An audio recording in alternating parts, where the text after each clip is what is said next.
جانې بیبي دا دې زه کاناډا ته تللې یم. دا دې د کاناډا یو کوچنی ویډیو در کوم. نه کس په کس کار لري، نه څوک چاته وایي چې ولې دې دغه رقم کالي اغوستي دي، ولې دلته پر دا سړک ودرېږي لمونځونه کوي، لا څوک چاته نه وایي. داسې ماشاءالله د خپلو کورو مخان جوړ کړي دي. وګورئ زموږ د خپل وطن په لاسي لاس خرابوي. ایوانان دي، د ایوانانو بلا خو دې پر وګرځي. وایي موږ مسلمانان یو، چې څوک د دې مسلماني مني نو در دې غټ کافران نسته چې د دې په خبرو به خطا وځي. دغه یو درخت چې څوک ځان نسي رسولی، دا یو ګل یې نسي شکولی، که یې وشکه یې په دونې خوا بدېږي چې یو مړی کمه ګرده، ګل یې مه شکوه، سړک ته تاوان مه رسوه.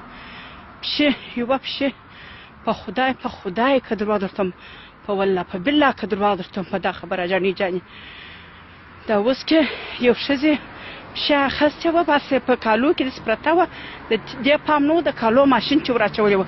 نو څه هغه پښې چې د کړې وه خدای مړه نه وه، دا پښې $10,000 حکومت ور ټولې کړلې، دا د پښې خلکو ور ټولې کړلې، د پښې تداوی یې په وکړله. هغه حال پر دې پښې باندې چې د دې پښې خبرې نه خلاصېدلې، د یوې پښې دونې قدر دی. نو زموږ د مسلمانان دا اوس په کندهار کې ښایسته ځوانان کوچني هلکان دا یې را ټوکر کړله، او موږ بیا ناست یو چې دغه مسلمانان دي، هېڅ مسلماني نشته، درواغ وایي، در کفر بدتر دي، در جتانو بدتر دي، در جنورو بدتر دي. زما منډې دي دغسې پر بورې سي، الله چې پر دې باندې اسماني ټکه راولېږي. وګوره داسې ماشاءالله خپل ملکونه یې جوړ کړي دي. انډیا خپل ملک جوړ کړی دی، پاکستان خپل ملک جوړ کړی دی. یو په موږ ته مسلماني راغله، د مسلمانۍ نارې را باندې ویې وایخستلو در به در یې کړلو، وایخستلو دوی واستولو خارجیانو ته، دوی مجبوره کړلو. په اوبو کې زموږ ځوانان په ترکیې پر لارې مړه نه شوله، زموږ کوچنیان مړه نه شول، د چا د لاسه مځکه یې را باندې سره کړله، اسمان یې را باندې الغه کړی دی. خپل وطن بیخي ښه خوند کوي. دا خپل وطن د کوڅې یوه کوڅه زه پر امریکا او پر کاناډا او پر لندن وښکر کړم، مګر چې مجبوره شولو چې وکړو، دا وطن دا د ځناوران بې عقلان بې سواده خره لویږرې مردارخواره بویناکه وراسته پکښې کې ګرځي او خلک را وژني بمانه تیږدي.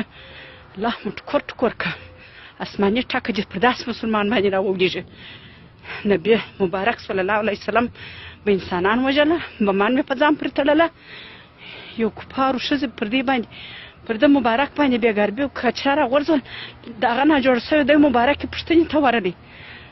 د کفارو سره بیا په خبرو بیا دې مسلمانان کوله. ولې ملایان باید ښې خبرې وکړي؟ ولې موږ وژنې دی، زموږ ځوانان وژنې.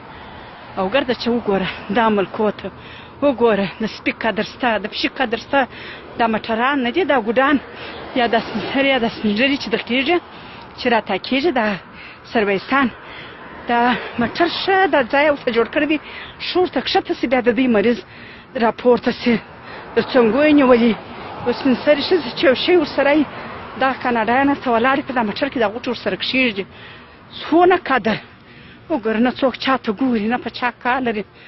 زموږ دا خو ستا په مور دی کار لري، ستا په خور کې دی خبرې کوي، خپل ځانونه یې ځینې ورک چې شي ووایو، چې شي وکړو. اوف خدایه دا څنګه مسلمانان دي؟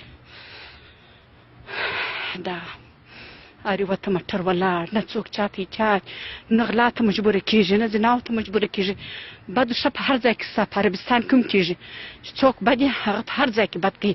ورسه په عربستان کې چې شي نه کېږي، اجانۍ ګوري چې شي نه کېږي. ولې یوازې دا جهاد او دا مسلماني پر افغانستان ده؟